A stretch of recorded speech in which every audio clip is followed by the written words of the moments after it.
Hi everyone, a very warm welcome and a very good morning to all of you. Today we are going to see the next poem of our Rhapsody. Till now we have seen two poems which were associated for a half yearly examination. Okay, now your half means most probably most of the people have done their half yearly examination, isn't it? If not, so they have their English examination. I hope it is done.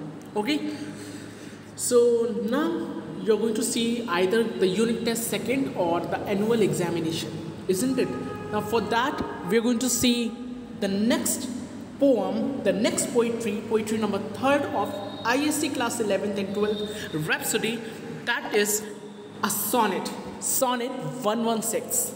Okay, so we are going to see sonnet 116, which is a very interesting sonnet written by William Shakespeare, isn't it? So this sonnet is very important and very interesting, okay, which is written by whom? William Shakespeare. Now I hope you all know about William Shakespeare, isn't it? Because you're reading this about William Shakespeare from your lower grades, means from your 9th, 10th, 11th and 12th also. Okay, so let's see the third poem, sonnet 116. Now my first question to you is, what is a sonnet? I hope you know because I have told you what is sonnet. मैंने बता रखा है कि sonnet क्या होता है, ठीक है? I have told you what is sonnet. Now this is my question to you, that what is a sonnet? एक sonnet क्या होता है? I hope you all know. If you know, well and good. If you don't know, okay, let me tell you today also. Sonnet is a poem. ये एक poem ही होती है. It is a poem, but it contains 14 lines. Means a poem which contains how many lines? 14 lines. Okay, but with a rhythm. Okay, it should have a rhythm. It should have a very proper rhythm. So that thing is known as a sonnet. Okay, I hope you are clear with this concept, that what is sonnet? Sonnet is nothing but a poem which contains 14 lines, okay, with a rhythm, is known as sonnet, isn't it? Next thing, this is a Shakespearean sonnet. Okay, this sonnet is a Shakespearean sonnet. Okay, so let me tell you a few more things about sonnets. Okay, so it is a Shakespearean sonnet because it is written by William Shakespeare. Now William Shakespeare has written total 154 sonnets. Okay, he has gave us 154 sonnet total. Okay, he has given us 154 sonnet. Let me tell you here so that, okay, so let's see, let's open the curtains and let's see a few more things about sonnets, isn't it? So as I told you that William Shakespeare has written total 154 sonnets. Okay, this is the total number of sonnets which William Shakespeare has written. Okay, and this sonnet 116, this sonnet 116, means have you ever seen कि इस मतलब कभी आपने देखा है कि sonnets के बाद में, मतलब कोई भी सॉनेट है, सॉनेट का नाम लिखा होगा पहले तो, फिर उसके बाद कुछ न्यूमेरिकल वैल्यूज़ की लिखी होती हैं, जैसे 116 हम आज ही पढ़ने वाले हैं, 124 एक बहुत ही अच्छा सॉनेट है, और भी बहुत सारे सॉनेट्स के बीच में जो हैं वो इस तरीके की न्यूमेरिकल वैल्यूज़ लिखी होती हैं. ये बताती हैं उनके सीक्वेंस को कि ये इतना, मतलब there is a stack of sonnets which the poets has written. Okay, अब जो विलियम शेक्सपियर हैं इन्होंने टोटल 154 सॉनेट्स को लिखा है. सो उन 154 में से हमारा जो हम आज सॉनेट पढ़ने वाले हैं वो है 116. मीन्स वो 116 नंबर पे आता है. This is the number, this is the serial number of a sonnet. ये सारी सीरियल नंबर है सॉनेट, जैसे हमारा होता है 1 2 3 4 till N, let's suppose till N तक जो नंबर्स होते हैं. ओके, तो सॉनेट 1 हो गया, सॉनेट 2 हो गया, सॉनेट 3 हो गया. ऐसे ही हमारे जो सॉनेट 116 है ये भी एक टाइप का नंबर है, 116 नंबर पे आता है. ठीक है, तो ये जो सॉनेट है 116 ये हम आज पढ़ने वाले हैं, ये 116th टर्म पे लिखा गया था, means this is the 116th term of sonnet. Okay, इसका एक और नाम है,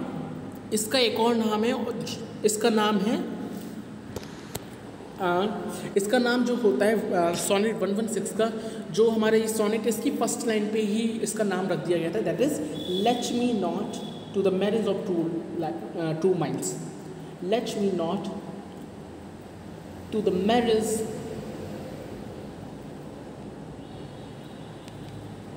ऑफ ट्रू माइंड्स। ठीक है, ये इसका एक और नाम है। This sonnet is also known as by its first line let me not to the marriage of true minds. Okay, अगर आपके बुक में सॉनेट 116 करके दिया है that is the same thing, and अगर आपकी बुक में ऐसे दिया है let me not to the marriage of true minds, this is also the same sonnet, one और द सेम थिंग, दोनों एक ही सॉनेट है। ओके, तो किसी किसी के मतलब बुक में इस तरीके से दे सकते हैं let me not to the marriage of true minds. Okay, अब नाउ ये जो सॉनेट है जैसे कि मैंने बताया कब लिखा गया था, ये लिखा गया था, I have told you. Okay, let's open the curtains again. Okay, so ये जो सॉनेट है कब लिखा गया था, ये 16th सेंचुरी में लिखा गया था। ओके,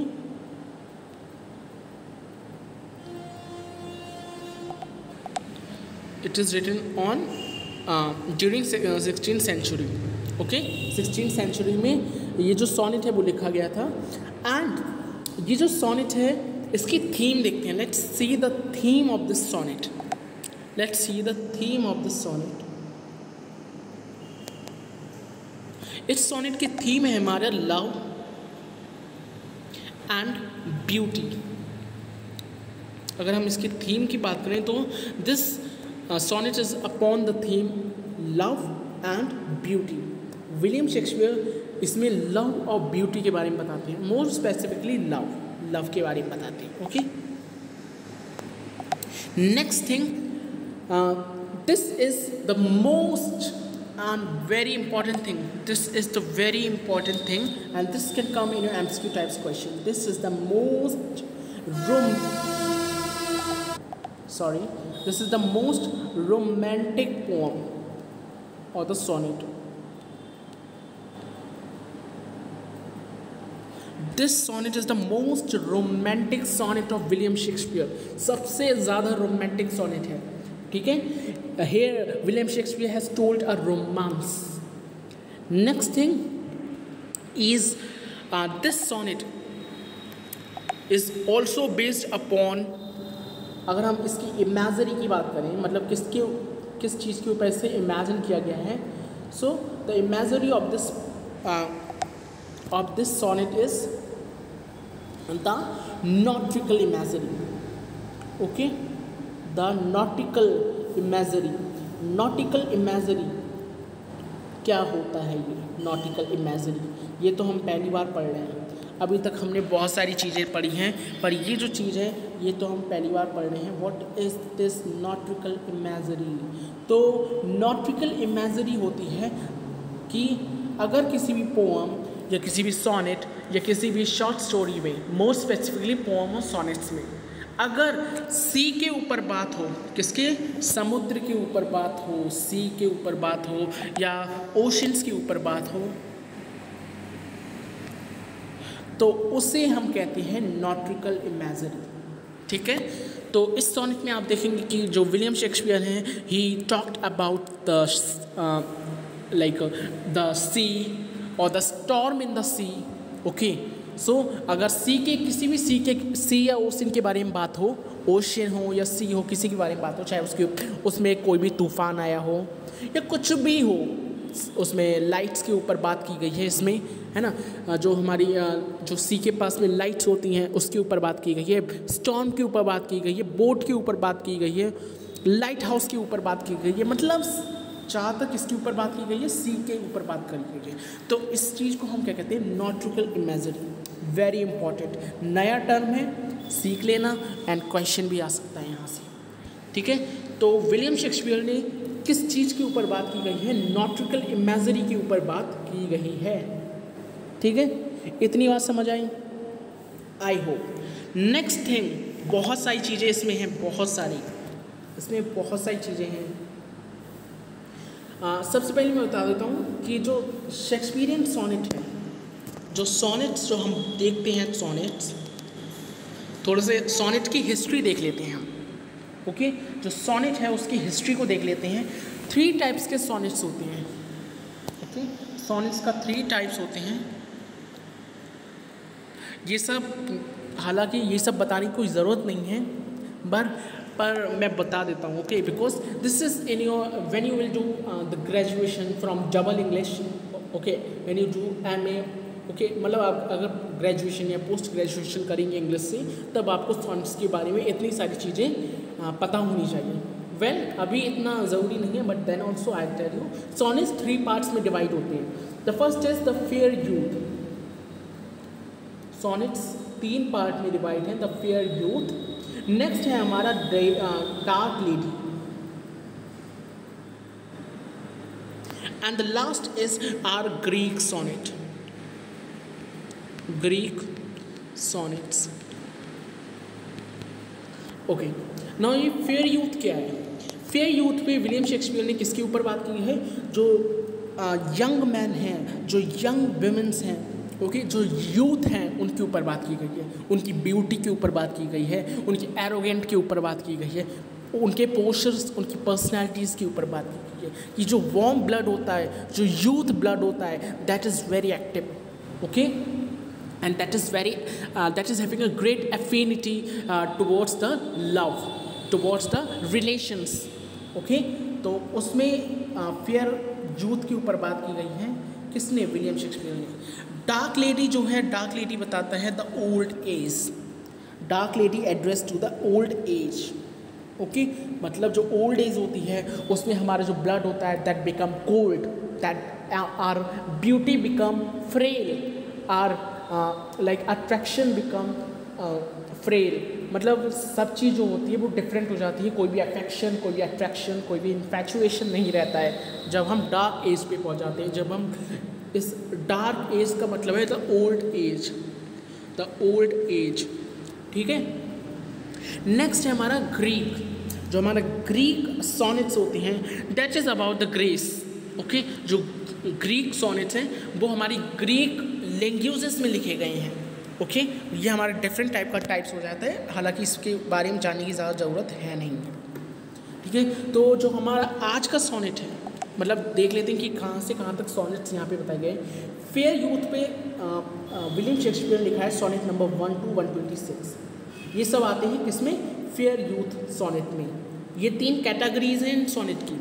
सोनेट की 3 कैटेगरीज हैं, जिसमें फेयर यूथ जो है उसमें सोनेट नंबर 1 से लेके सोनेट नंबर 126 तक आते हैं। डार्क लेडी सोनेट्स में ऑब्वियसली 127 से हमारे 152 तक आते हैं।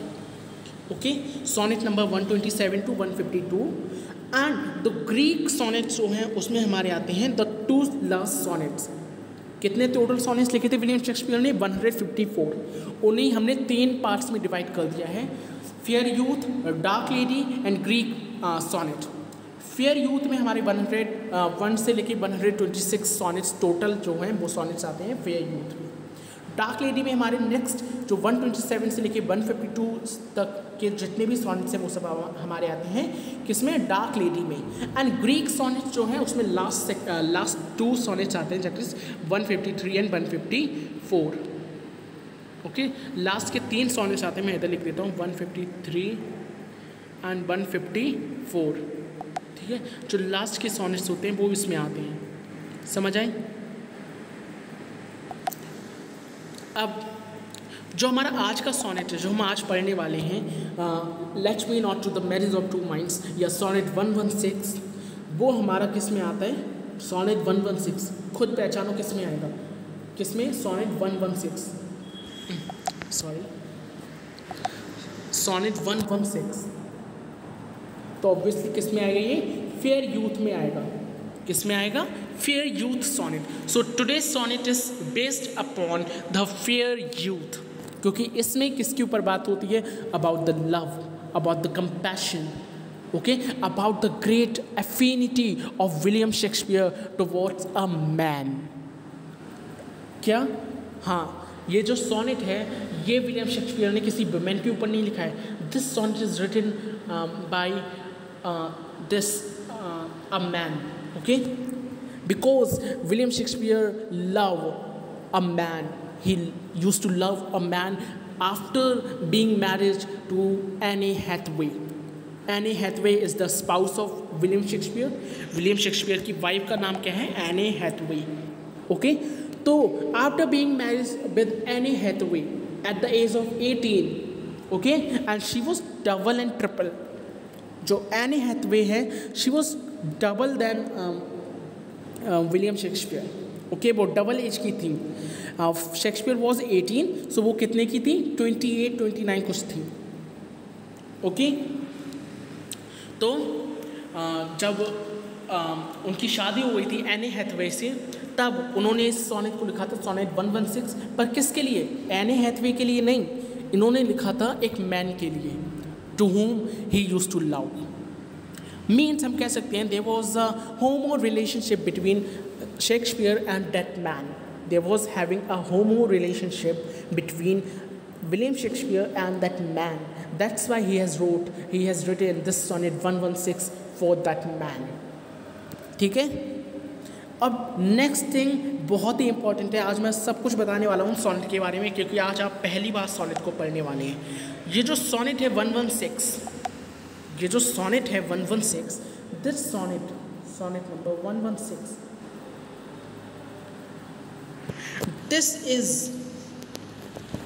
this is an iambic pentameter.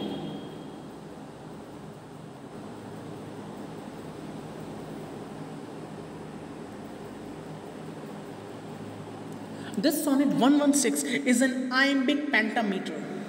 What is an iambic pentameter? Iambic pentameter is just like a heartbeat. किसकी तरह होता है? हार्ट बीट की तरह होता है. एक मोशन स्लो होगा, एक मोशन हार्ड होगा, एक मोशन स्लो होगा, एक मोशन हार्ड होगा. There is a alternative soft and hard beats. जब आप सोनेट को पढ़ेंगे ना, तब आपको ऐसा लगेगा कि एक लाइन बहुत सॉफ्ट बोली जा रही है और एक लाइन बहुत ज़्यादा हार्ड तरीके से, बहुत ज़्यादा शाउट तरीके से बोली जा रही है, बहुत तेज़ी से बोली जा रही है. ठीक है. एक बहुत स्लो होगा, देखो इस तरीके से होता है. इसका ग्राफ बनाऊँ मैं तो, ये सब आप हायर एजुकेशन पढ़ेंगे, पर मैं अभी आपको बता रहा हूँ. इस तरीके से इसका ग्राफ जाता है. Slow high, slow high, slow high, slow high. ये जो हमारी क्रेस्ट होती हैं और ये जो ट्रो होती हैं, हमने फिजिक्स में पढ़ा हुआ है द क्रेस्ट एंड द ट्रो. ये जो फॉर्म होती हैं, जब ये ट्रफ एंड ये क्रेस्ट फॉर्म्स होती हैं, okay, when this crest and this trough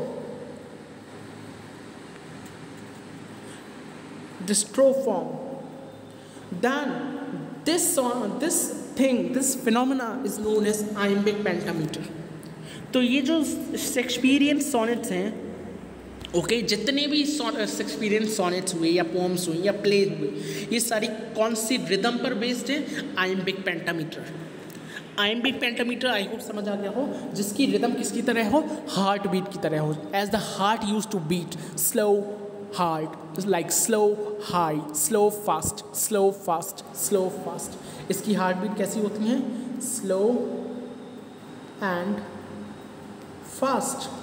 slow fast तरह की जो हार्ट बीट शो करते हैं उन्हें हम क्या कहते हैं? Iambic pentameter.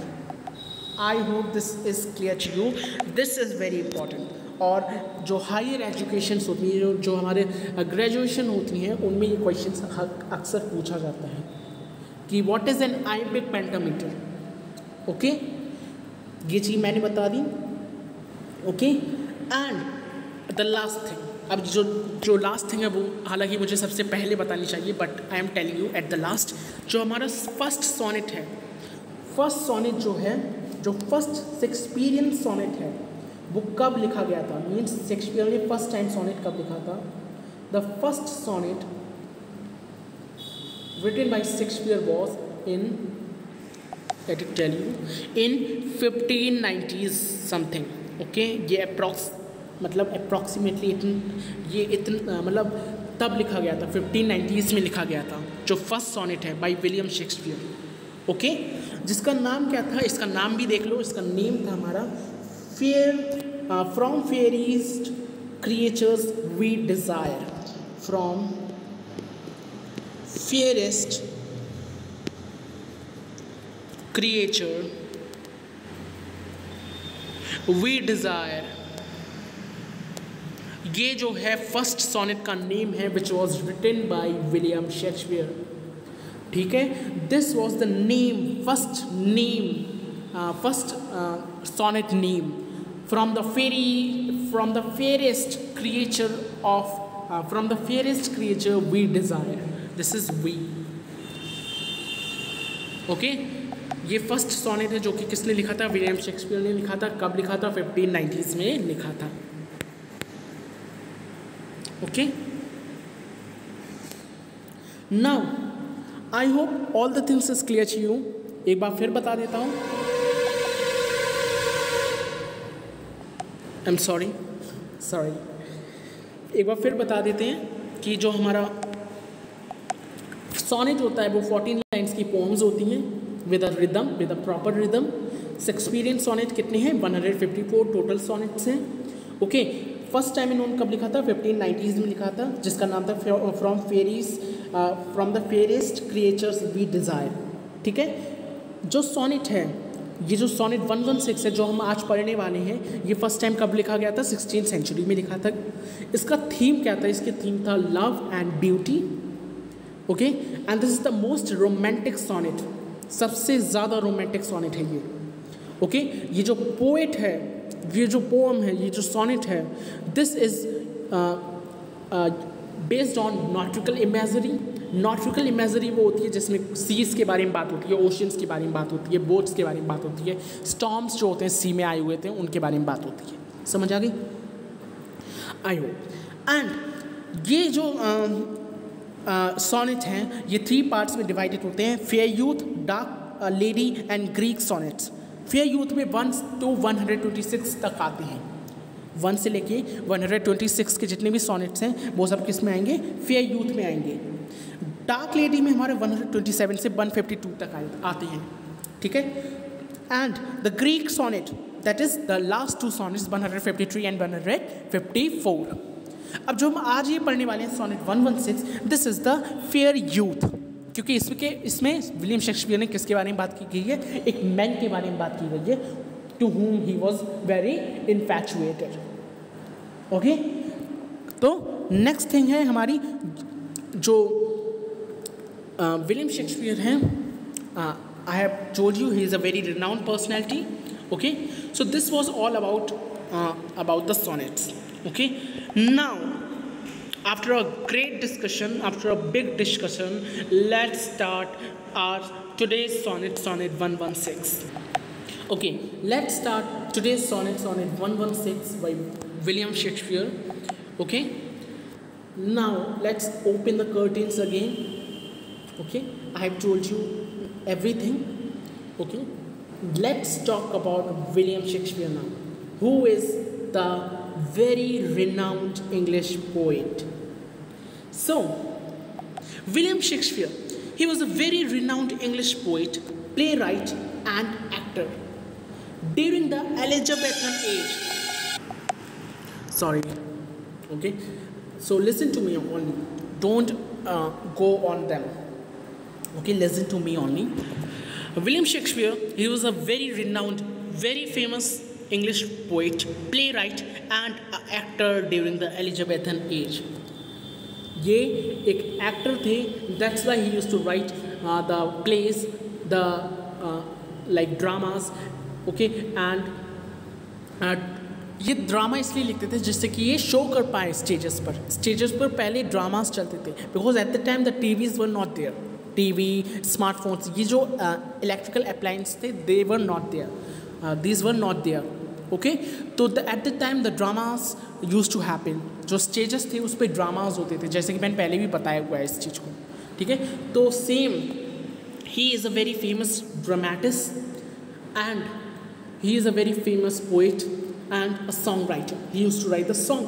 During the Elizabethan era, what is the Elizabethan age? I have already told you about Elizabethan age. Elizabethan age is the age when this Elizabeth first used to rule. जब ये Elizabeth first जो थी, जो queen Elizabeth थी, first queen Elizabeth, जब वो rule करती थी, उस एरा को बोला जाता है एलिजाबेथन एरा. हिस्ट्री में आप पढ़ते हैं एलिजाबेथ जो फर्स्ट है उन्होंने कहाँ से कहाँ तक रूल किया था. अप्रॉक्सीमेटली 1 मिनट उन्होंने रूल किया था 1558 से लेके हमारा 1603 तक. ये उनका टाइम पीरियड है रूल करने का. उन्होंने यहाँ तक मतलब ये जो एरा है, इस एरा को हम क्या बोलते हैं? एलिजाबेथन एरा, जब एलिजाबेथ फर्स्ट ने रूल किया था. Okay, so he is a very famous actor of Elizabethan age. His father was John Shakespeare who married Anne Hathaway and together they had 8 children, of whom William Shakespeare was the eldest son. William Shakespeare जो हैं वो सबसे बड़े बेटे हैं अपने father के. When William Shakespeare was 18, he married to Anne Hathaway. Just wait. I think there's something. Just wait. His mother was not Anne Hathaway. Anne Hathaway तो उनकी वाइफ थी, ठीक है. उनकी वाइफ का नाम शेक्सपियर की वाइफ का नाम एनी हैथवे था. शेक्सपियर की जो मदर हैं उनका नेम था मैरी एडन. ओके, उनका नेम क्या था? Mary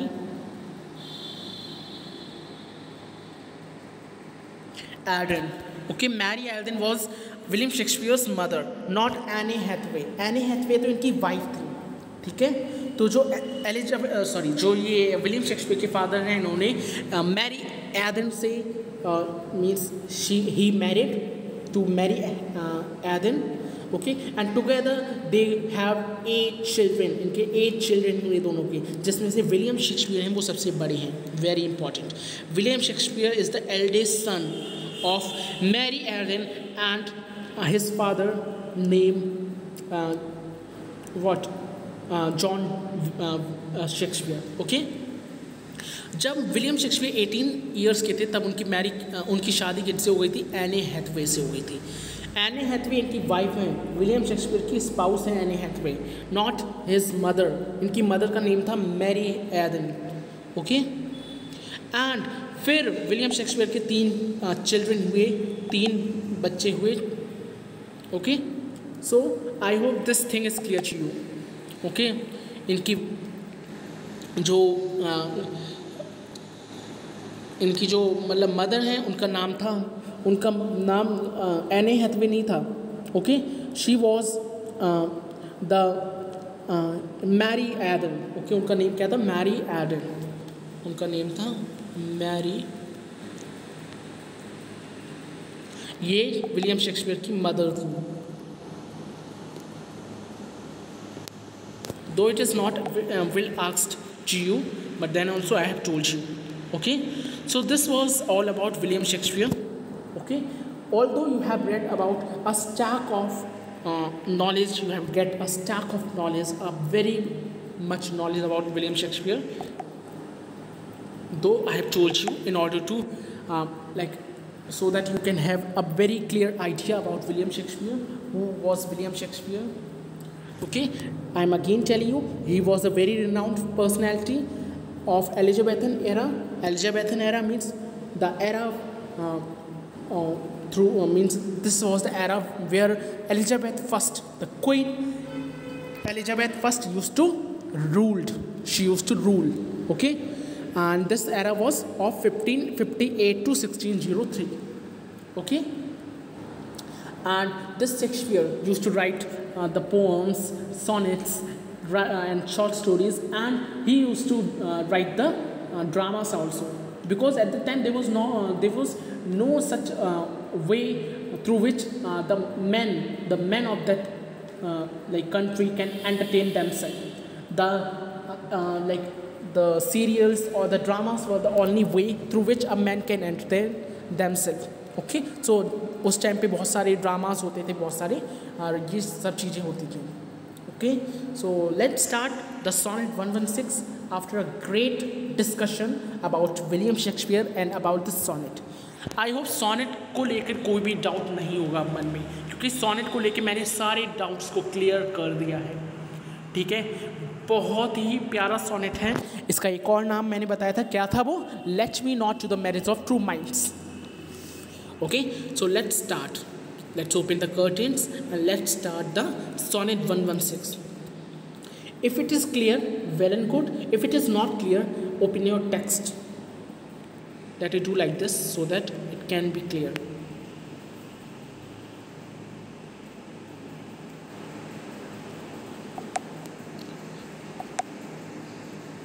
Okay. अब यहाँ पे विलियम शेक्सपियर कहते हैं दैट बिल्कुल हिंदी में समझेंगे, मतलब बिल्कुल हिंदी नहीं, मतलब दोनों मिक्स में समझेंगे, पर ज़्यादातर मैं हिंदी का यूज़ करूँगा ज़्यादातर। ओके, इंग्लिश का भी यूज़ होगा because it is important. Okay, तो विलियम शेक्सपियर कहते हैं let me not to the marriage of true minds admit impediments. अब सबसे पहले समझते हैं यहाँ पे मैरिज का मतलब क्या है। मैरिज का मतलब मैरिज नहीं है, मैरिज का मतलब शादी नहीं है, मैरिज का मतलब है यहाँ पे यूनियन से। मैरिज का मतलब है एकता से, यूनियन से। Admits impediments. Impediments means the hurdles, the problems. Okay, the problems.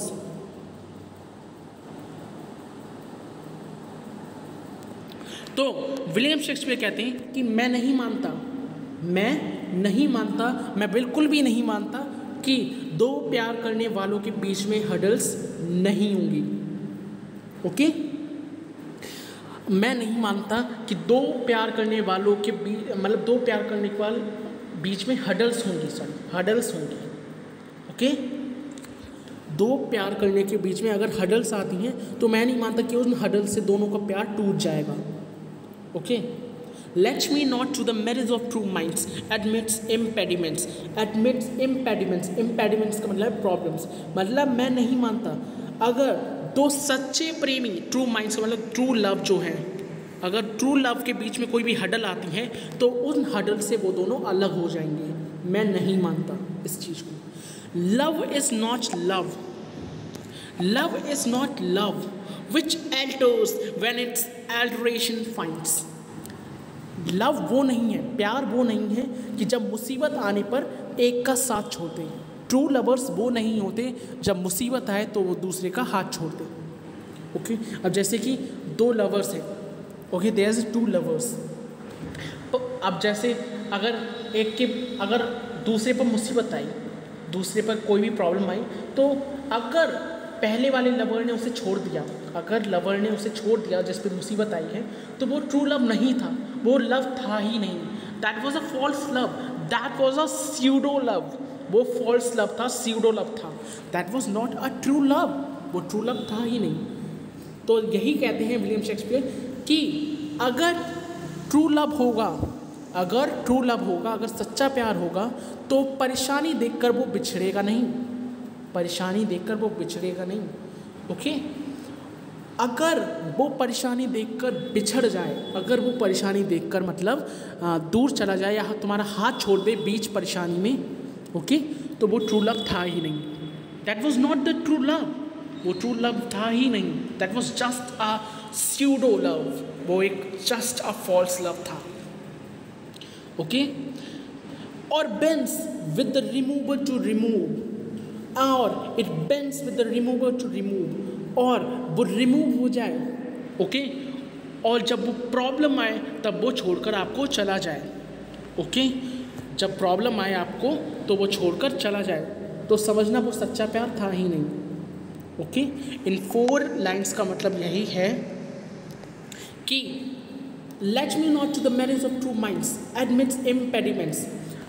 अगर दो लव करने वालों के बीच में प्रॉब्लम आती है, ओके, मैं नहीं मान सकता अगर दो लोगों के बीच में प्रॉब्लम आती है तो वो एक दूसरे को छोड़ दें। ओके, मतलब कहना चाह रहे हैं कि मैं नहीं मान सकता अगर दो लोगों के बीच में मतलब दो प्यार करने वालों के बीच में कोई भी परेशानी आए तो वो एक दूसरे को छोड़ दें। वो अगर ऐसा होता है, अगर परेशानी आने पर आपका लवर आपको छोड़ दे, आपका जो बिलव्ड है वो आपको छोड़ दे, तो समझना वो सच्चा लव था ही नहीं। That was just a pseudo love, that was just a false love. ठीक है, लव वो नहीं है, love is not love, love वो नहीं है which alters when it alteration finds, जो मुसीबत देखकर बदल जाए। एल्टर का मतलब होता है चेंज, एल्टर का मतलब क्या होता है? चेंज। एल्टरेशन का मतलब होता है प्रॉब्लम, जो हर्डल्स होती हैं। ओके, तो कहते हैं कि अगर आपकी प्रॉब्लम्स को देखकर आपका लव चेंज हो जाए, आपका लव बदल जाए, आपका साथ छोड़ दे, तो वो समझना ट्रू लव था ही नहीं। और bends with the remover to remove, और वो आपको बीच प्रॉब्लम में छोड़कर चला जाए, वो रिमूव कर दे, रिमूवर टू रिमूव मीन्स, और वो किसी के रिमूव होने से, किसी के कुछ कहने से वो रिमूव हो जाए।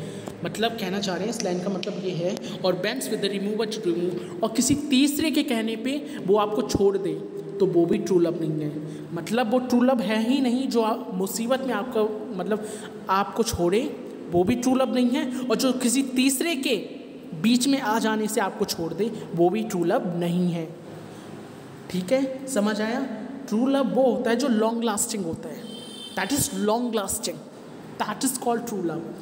बट अगर किसी तीसरे के आ जाने से वो लव टूट जाता है, वो जो बॉन्ड है आपका वो टूट जाए, तो वो ट्रू लव है ही नहीं। और अगर आपको मुसीबत में देख के आपको छोड़कर वो लव चला जाए, that is also not a true love. Just वो एक क्या था, एक स्यूडो लव था, जस्ट ही और she was there to fill his lust, okay, to fulfil his desire of lust.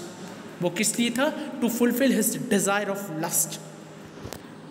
ठीक है, तो इन 4 लाइन्स में बताते हैं कि लव क्या नहीं होता, लव क्या नहीं होता, लव एक स्यूडो लव क्या होता है। इन 4 लाइन्स में उन्होंने, विलियम शेक्सपियर ने बताया हुआ है। अब विलियम शेक्सपियर बताएंगे कि लव क्या होता है। इन 4 लाइन्स में बताया कि लव क्या नहीं होता। मैं दोबारा बता रहा हूँ कि लव जो मैं नहीं मान सकता कि जो ट्रू लवर्स होते हैं, जो ट्रू लवर्स का मतलब समझ रहे हैं, बिल्कुल शाहजहाँ और मुमताज़ वाला लव। ओके, जो ट्रू लव हैं, जो ट्रू लवर्स हैं, वो परेशानी देखकर अब एक दूसरे को छोड़ दें। ओके, मैं नहीं मानता, लव वो होगा ही नहीं, वो लव नहीं होगा जो परेशानी देखकर आपको छोड़ दे। ओके, जब हडल्स आए आप पर तब वो आपको छोड़ दे। Okay, and which alters when its alteration find means, जब कोई भी परेशानी आए तो वो चेंज हो जाए, वो लव था ही नहीं, that was not a love. और किसी तीसरे के आ जाने से, मतलब किसी तीसरे के आ जाने से आपको छोड़ दे, वो भी लव नहीं है। जो परेशानी में, जो प्रॉब्लम में आपको छोड़े, वो भी लव नहीं है। और जो किसी थर्ड पर्सन के आ जाने से छोड़ दे आपको, वो भी लव नहीं था। ये दोनों बुलेट वर्ड्स हैं, इन्हें याद रखना। किसी भी प्रॉब्लम को आ जाने से छोड़ दे आपको, वो भी ट्रू लव नहीं है। और किसी थर्ड पर्सन के बीच में आ जाने से छोड़ दे आपको, वो भी ट्रू लव नहीं है। लव क्या है? What is love? अब विलियम शेक्सपियर बताते हैं, इसमें इन लाइन्स में बताते हैं William Shakespeare that what is love. Oh no, it is an ever fixed mark that looks on tempest and is never shaken. It is the star to every wandering bark, whose words are known, although his height be taken. Means यहाँ पे कहते हैं, oh no, it was an ever fixed mark. Love वो है, which is a permanent mark. Love क्या है? Permanent mark है, जो कभी नहीं छूटता, जो आपकी शादी से लेकर, आपकी यूनियन से लेकर आपकी डेथ तक नहीं छूटे, वो है एक ट्रू लव। एक बिल्कुल फिक्स्ड मार्क की तरह, जैसे कि आपका एक फिक्स्ड बर्थ मार्क होता है ना किसी का, हर किसी का बर्थ मार्क होता है ना, कभी ना कोई किसी का बर्थ मार्क होता है, तो वो कब तक नहीं छूटता है? जब तक आपकी डेथ नहीं हो जाए, है ना। वो हमेशा आपके साथ रहेगा, परमानेंट रहेगा, परमानेंटली आपके साथ रहेगा, वो कभी नहीं छूटेगा। तो यहीं पर विलियम शेक्सपियर कहते हैं कि it is just like a fixed mark, it is just like a birth mark जो कभी नहीं छूटता है, that looks on Tempest and is never shaken, and it is just like a storm. Tempest का मतलब है यहाँ पे स्टॉर्म। वो किसकी तरह लगता है? स्टॉर्म की तरह लगता है, विच इज़ नेवर शेकिंग, जो किसी भी चीज़ को नहीं हिला सकता। Okay, it is just like a Tempest, just like a storm and is never shaking, जो कभी नहीं डरता है किसी भी चीज़ से। देखो तूफान आता है तो क्या वो अपने से बड़ी चीज़ को देखकर रुक जाता है? बिल्कुल नहीं, बिल्कुल नहीं रुकता वो। अगर वो सपोज करो बहुत ही बड़ा पेड़ है या बहुत ही बड़ा बिल्डिंग है और तूफान आया या कोई भी सुनामी आई या नेचुरल कैलामिटी आई, तो क्या वो अपने से बड़ी बिल्डिंग को देख के रुक जाएगी? बिल्कुल नहीं रुकेगी, वो आगे बढ़ती चली जाएगी, क्योंकि उसे अपने अंदर फर्म बिलीव है, अपने अंदर बहुत ज़्यादा बिलीव है कि वो क्या कर सकती है, वो उस बिल्डिंग को गिरा सकती है। दो that storm is very small in front of that building, but he is having that firm believe that he can means it can it can ruin that building. तो ऐसा ही ट्रू लव होता है। True love को अपने ऊपर विश्वास होता है कि वो जो वो है वो सब चीज़ कर सकता है, मतलब वो हर चीज़ को चेंज कर सकता है अपने अकॉर्डिंग अगर वो चाहे तो। Okay, that looks on tempest as never shaking, जैसे कि टेम्पेस्ट, जैसे कि तूफान को बिलीव होता है कि वो कुछ भी उससे बड़ा आ जाए, कुछ भी उस तूफान से बड़ा आ जाए, पर वो पीछे नहीं हटेगा, वो आगे बढ़ता ही चला जाएगा। ऐसा ही ट्रू लव होता है। Okay, same with the true love. It is the star to every wandering bark, whose words unknown, although his height be taken. And true love जो होता है, it is just like a bark, just like a wandering bark. It means it is just like a star. किसकी तरह होता है? Star की तरह होता है, लाइट हाउस की तरह होता है। स्टार का मतलब यहाँ से लाइट हाउस है। ओके, जो ये जो ट्रू लव होता है, it is just like a light house, light house की तरह होता है, जो कि हर भटकती हुई बार्क को, बार्क का मतलब होता है बोट, हर भटकती हुई बोट को रास्ता दिखाता है। ओके, ट्रू लव ऐसा होना चाहिए, बिल्कुल स्टार की तरह। ये सब चीज़ें याद रखो कि विलियम शेक्सपियर किस किस का एग्जाम्पल यहाँ पे यूज़ कर रहे हैं। ये सब कौन क्या चीज़ है? ये सब है नॉटिकल इमेजरी। ये सारी चीज़ें नॉटिकल इमेजरी। फर्स्ट इन्होंने किस पे बात की थी? जो टेम्पेस्ट है, जो स्टॉर्म है, उस पर बात की थी, फिर सी पर बात की थी, अब ये कर रहे हैं लाइट हाउस पर बात। तो ये सब चीज़ें कहाँ पाई जाती हैं? ये सब चीज़ें होती हैं उसमें ओशन में, सी में होती हैं सारी चीज़ें। तो यहाँ पे किसका यूज़ हुआ है? नॉटिकल इमेजरी का यूज़ हुआ है। ये चीज़ आप याद रखेंगे। तो विलियम शेक्सपियर कहते हैं कि ये बिल्कुल एक स्टार की तरह है, जो कि हर भटकती हुई नाव को, हर भटकती हुई बाग को, बाग का मतलब यहाँ पे बोट से है, बोट और शिप से, तो हर भटकती हुई बोट को ये रास्ता दिखाता है। ट्रू लव कैसा होना चाहिए? बिल्कुल एक स्टार की तरह होना चाहिए, तारे की तरह होना चाहिए, जो भटकती हुई बोट को रास्ता दिखाए। Whose words unknown, although his height be taken, जिसकी हाइट तो हमें पता है, जिसकी हाइट तो हम बता सकते हैं, पर उसकी कॉस्ट, उसकी सिग्निफिकेंस नहीं बता सकते। आप देखो, आप स्टार की, आप लाइट हाउस की हाइट बता सकते हैं कि इतना बड़ा है ये लाइट हाउस, पर क्या आप उसकी सिग्निफिकेंस बता सकते हैं? अगर कल को लाइट हाउस नहीं हो सी में, तो आप क्या अपने घर पहुंच पाएंगे? क्या आप अपनी डेस्टिनेशन में पहुंच पाएंगे? जो आपकी डेस्टिनेशन है, क्या आप वहाँ पहुंच पाएंगे? बिल्कुल नहीं पहुंच पाएंगे, बिल्कुल भी नहीं पहुंच पाएंगे। क्यों? क्योंकि एक लाइट हाउस ही एक ऐसी चीज़ है जो आपको रास्ता बताती है। अगर लाइट हाउस नहीं है तो कुछ भी नहीं है, आप भटक जाएंगे, आप भटकते रहेंगे पूरे समुद्र में, क्योंकि समुद्र बिल्कुल छोटा सा नहीं होता, समुद्र बहुत बड़ा, बहुत बड़ा होता है। जो ये जो सी होता है, जो ये ओशन होता है, ये बहुत बड़ा होता है। ओके, तो यही चीज़ विलियम शेक्सपियर कहते हैं कि जो हाइट है लाइट हाउस की, ओके, आप उसे तो बता सकते हैं, बट उसकी सिग्निफिकेंस को, उसकी इम्पोर्टेंस को, उसकी कॉस्ट को आप नहीं बता सकते। Okay, love next, loves not time's fool, though rosy lips and cheeks within his bending sickle's compass come. Loves not time's fool, और जो लव है वो समय का भी मोहताज नहीं है, वो समय का नौकर नहीं है। ओके, दो though rosy lips and cheeks within his bending sickle's compass come, means चाहे एक टाइम के बाद वो जो पिंक लिप्स हैं, वो जो रोज़ी लिप्स हैं, वो ब्लैक हो जाएं, चाहे वो ब्यूटीफुल स्किन बहुत ज़्यादा ओल्ड हो जाए, है ना, एक समय के बाद सबको ओल्ड होना है, सबको बूढ़ा होना है ना। तो ऑब्वियसली यहाँ पे विलियम शेक्सपियर कहते हैं कि जो लव है वो समय को पागल नहीं बना सकता। ओके, सॉरी, समय जो है समय पागल नहीं बना सकता लव को। लव जो है वो समय को पागल नहीं बना सकता, क्योंकि जो रोज़ी लिप्स हैं और जो चीक्स हैं, जो पिंक चीक्स एंड लिप्स हैं, वो एक न एक दिन बूढ़े हो जाएंगे और एक दिन वो सब क्या हो जाएंगे, एक दिन वो सब कैसे हो जाएंगे, ब्लैक हो जाएंगे। With in his bending sickle compass come and this will cut upcoming problem like a sickle cut a grass. Okay, means कहना चाह रहे हैं अगर सच्चा प्यार होगा तो वो जो ब्लैक लिप्स हैं, जो कुछ साल पहले रोज़ी थे, कुछ साल पहले पिंक थे, वो जो ब्लैक लिप्स हैं, ओके, अगर उन दोनों के बीच में भी कोई प्रॉब्लम आ रही होगी ना, तो उस प्रॉब्लम को भी वो सिकल से काटते हुए चले जाएंगे। सिकल कहते हैं हम उस चीज़ को, सिकल होती है इस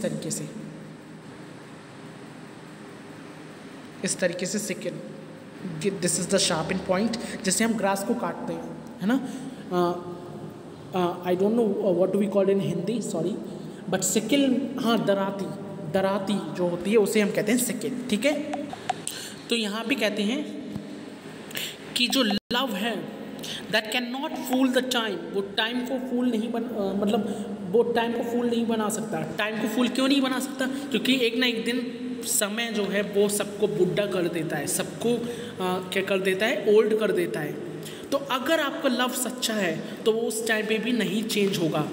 अगर कोई बूढ़ा, ऑब्वियसली जब हम लोग यूथ एज पे होते हैं then we are very beautiful, we are very handsome, पर जैसे जैसे हम ओल्ड एज में एंटर करते हैं, जैसे हम एडोलेसेंस से हमारा यंग एज आता है, यंग से हमारा ओल्ड एज आता है, वैसे हमारी ब्यूटी जो है वो डिक्रीज़ होती रहती है। तो अगर आपका सच्चा प्यार है तो वो उस टाइम भी चेंज नहीं होगा जिस टाइम पे वो बुढ़ा हो चुका होगा। आपको जो लवर है, आपको जो विलॉव्ड है वो बुढ़ा हो चुका होगा, उस टाइम पे वो जो ट्रू लव है वो चेंज नहीं हो सकेगा। Okay, next, within his bending sickle's compass come, और अगर कोई भी प्रॉब्लम आएगी, अगर लाइफ में कोई भी प्रॉब्लम आएगी तो जो लव है, जो ट्रू लव है, वो बिल्कुल सिकल की तरह हर प्रॉब्लम को काट देगा। सिकल, जैसे कि मैंने बताया, ये होता है सिकल, ओके। तो दराती की तरह जो है वो ट्रू लव है, वो हर हडल को, हर प्रॉब्लम को, हर क्राइसिस को काट देगा। अगर कोई भी दो ट्रू लवर्स के बीच में प्रॉब्लम आई, ये सब बात किसकी हो रही है? ट्रू लव की बात हो रही है, ट्रू लव की बात हो रही है इसमें, okay. Next, love alters not with his brief hours and weeks, but bears it out even to the edge of doom.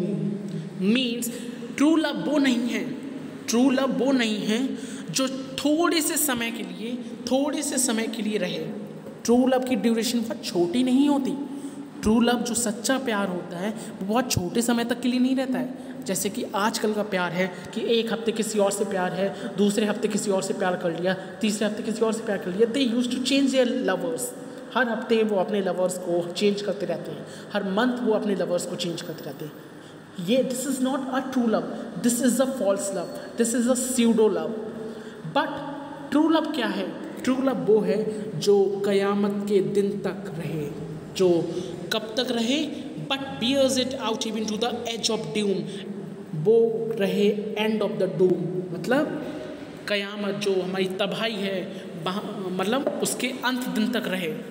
True love वो है जो कयामत के लास्ट दिन तक रहे। जिस दिन तबाही आ रही होगी उस दिन भी वो लव वैसा ही रहे जिस दिन फर्स्ट डे पे था। जैसे फर्स्ट डे था वैसे ही वो लास्ट दिन तक रहे, वो होता है true love. Okay, which do not alter, which do not change during the time of doom, during the time of the destruction. Okay, so next is, if this be error, and upon me proved I never right, nor no man ever loved. Okay, and if you prove me wrong, अगर तुमने मुझे wrong prove कर दिया, then I will not write from now onwards. William Shakespeare कहते हैं अगर तुमने मुझे गलत प्रूव कर दिया, अगर लव की डेफिनेशन ये नहीं है जो मैंने आज बताई है आपको इस सोनेट में, अगर ये गलत है तो मैं आज से मैं लिखना बंद कर दूंगा। मतलब यहाँ पे जो विलियम शेक्सपियर हैं, he want to tell that what is true love, okay, what is a true love. He also say अगर आपने मुझे गलत कह दिया कि मैं गलत हूँ, ट्रू लव की डेफिनेशन ये नहीं होती जो मैंने बताई है इस सोनेट में, अगर आपने मुझे गलत कर दिया प्रूफ तो मैं आज से लिखना बंद कर दूंगा।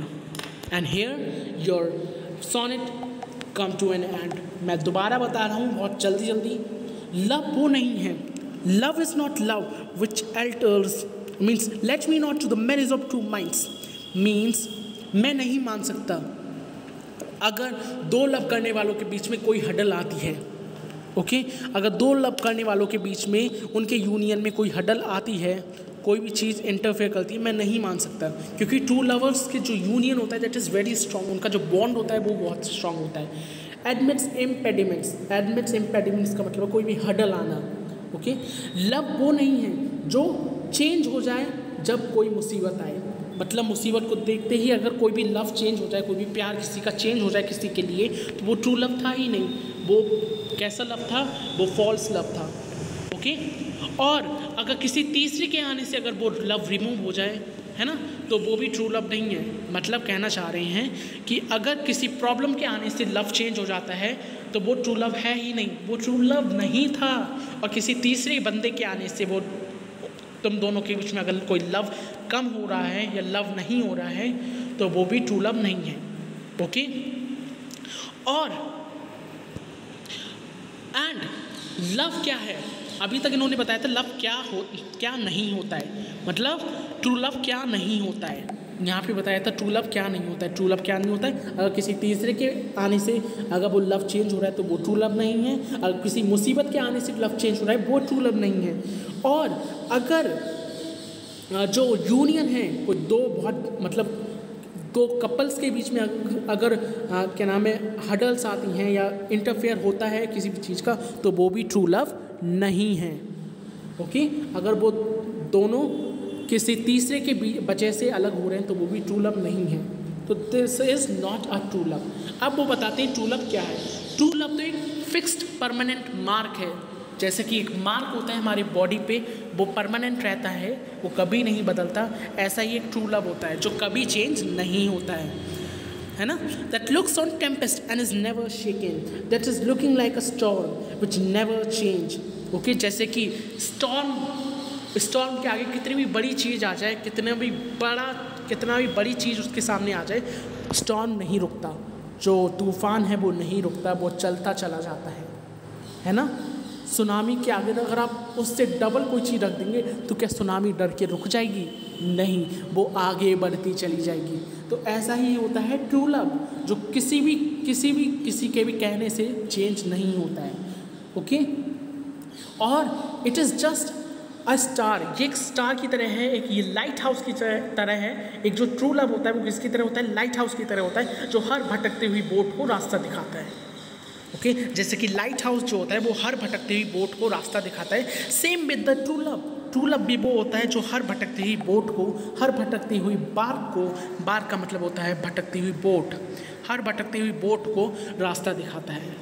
Whose births unknown, although his height be taken, जिसकी हमें बर्थ तो नहीं पता है, जिसकी हमें बर्थ तो नहीं पता है, बट उसकी हाइट हमें पता है। मतलब वी नो, उसकी हाइट तो हम बता सकते हैं, लाइट हाउस जो है उसकी हाइट तो हम बता सकते हैं, पर उसकी बर्थ नहीं बता सकते वो कितनी इम्पॉर्टेंट है हमारे लिए। अगर लाइट हाउस नहीं होगी तो लोग भटक जाएंगे, डूब कर मर जाएंगे, रात में कुछ दिखाई नहीं देगा, रास्ता भटक जाएंगे, कुछ नहीं हो पाएगा, ठीक है। तो लाइट हाउस का होना सी में बहुत ज़्यादा ज़रूरी है, ठीक है। तो ये सारी यहाँ तक चीज़ों का यूज़ किया गया था, ये जो सारी चीज़ें यूज़ की गई हैं from here. This one, this one, this one, ये जो तीनों लाइन हैं ये नॉटिकल इमेजरी की वजह से यहाँ पे हैं। यहाँ पे कौन सी इमेजरी यूज़ की गई है? नॉटिकल इमेजरी यूज़ की गई है। ठीक है, अब बताते हैं। Love's not time's fool those through rosy lips and cheeks. जो सच्चा प्यार होता है उससे समय भी चूतिया नहीं बना सकता, उससे समय भी पागल नहीं बना सकता। ओके, अगर आपका लव चेंज हो जाए बुढ़ापे पर, जब आप बूढ़े हो जाते हैं, जब आपके अंदर ग्लो नहीं रहता, तब अगर लव चेंज हो जाए तो वो ट्रू लव था ही नहीं। ओके, और ट्रू लव क्या है? ट्रू लव एक जस्ट सिकल की तरह है, एक सिकल की तरह है जो कि हर प्रॉब्लम को काट देता है, एक दराती की तरह है जो कि हर ट्रू लवर्स के बीच में आने वाली हर हर्डल को, हर प्रॉब्लम को वो काट देता है। जैसे कि जो सिकल होती है वो ग्रास को काटती है। ओके, लव वो नहीं है, ट्रू लव वो नहीं है जो कुछ घंटे और कुछ महीने बाद, कुछ वीक्स बाद बदल जाए। लव वो नहीं है जो कुछ महीने, कुछ घंटे बाद बदल जाए। लव क्या होता है? ट्रू लव क्या होता है? जो तबाही के अंतिम दिन तक रहे, जो तबाही के लास्ट दिन तक रहे। It remain till the last day of the doom, till the last day of the destruction. जब तबाही आ रही हो इस वर्ल्ड में, जब इस वर्ल्ड में क्या हो रहा हो, जब कोई डिस्ट्रक्शन हो रहा हो, जब इसका लास्ट डे हो, तब तक अगर लव चेंज ना हो तो वो होता है ट्रू लव। ओके, और अगर जो चीज़ मैंने बताई है, जो भी चीज़ मैंने बताई है, अगर वो गलत हुई, लास्ट में क्या कहते हैं विलियम शेक्सपियर? अगर जो भी चीज़ मैंने बताई है, if it prove to be wrong, then I promise to myself that I will stop writing from now। तो मैं लिखना बंद कर दूंगा आज से। अगर कोई भी चीज़ गलत हुई, जो भी मैंने आज बताया है आप लोगों को, अगर इसमें से कोई भी चीज़ गलत हुई तो मैं आज से लिखना बंद कर दूंगा, मैं नहीं लिखूंगा आज से, अगर इनमें से कोई भी चीज़ गलत हुई तो। I hope this sonnet is clear to you, right? So that's it. We have discussed about William Shakespeare, then sonnet. So I hope the sonnet is clear to you, and जितनी भी चीज़ें मैंने आपको बताई हैं that is clear to you, चाहे वो कुछ भी हो, चाहे वो what is sonnet हो, चाहे आपको मैंने आज बहुत सारी चीज़ें आपको बता दी हैं regarding sonnets, because this was your first sonnet, ये आपका पहला sonnet था। ओके, पहली बार आप किसी सोनेट को पढ़ रहे हैं तो ये सारी चीज़ें जानना बहुत ज़रूरी है। Please revise this lecture which I provide you today. 2 बार इसे ज़रूर देखना to understand the all the concepts. Okay, I hope this thing is clear to you. इसकी थीम पता चल गई हो आपको, व्हाट इज़ द थीम, क्या थीम है? लव एंड ब्यूटी की इसमें थीम को डिस्क्राइब किया गया है। लव एंड ब्यूटी की थीम को इसमें डिस्क्राइब किया गया है। ओके, कितने टोटल सोनेट्स लिखे थे? 154 सोनेट्स लिखे थे। Okay, what is sonnet? 14 lines की पोम्स को सोनेट्स बोलते हैं, जिसमें एक रिदम होता है। एंड ये जो सोनेट 116 है, this is the most romantic sonnet of William Shakespeare. William Shakespeare का सबसे ज़्यादा रोमांटिक सोनेट यही है। ओके, तो I hope this thing is clear to you, and if you love this sonnet then don't forget to give this video a big thumbs up, subscribe my channel, press the bell icon. So that's it, bye bye, stay tuned for more videos and thank you guys for being there। Okay, अगर कोई भी problem आए regarding any question, regarding any line of this stanza, वैसे तो मैंने बहुत ही अच्छी तरीके से आपको समझाया, हिंदी में समझाया है।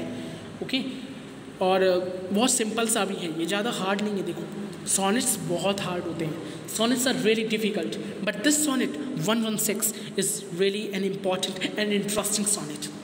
ओके, तो अगर फिर भी कोई लाइन समझ नहीं आई हो, कोई भी चीज़ ऐसी हो समझ नहीं आई हो, what is iambic pentameter, okay, what are the 3 types of sonnets, कुछ भी ऐसा समझ नहीं आया हो, so do tell me in the comment section, I will make a short on that particular topic. Okay, and at the last I would like to tell you that sorry, I'm apologizing for my background noise.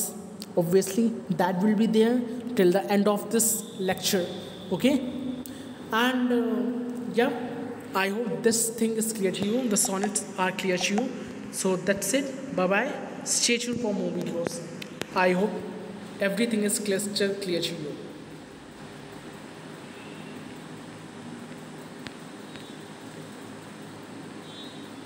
So thank you for being there, guys. Okay, and if you love this video, then don't forget to give this video a big thumbs up, subscribe my channel and press the bell icon as well. Bye guys.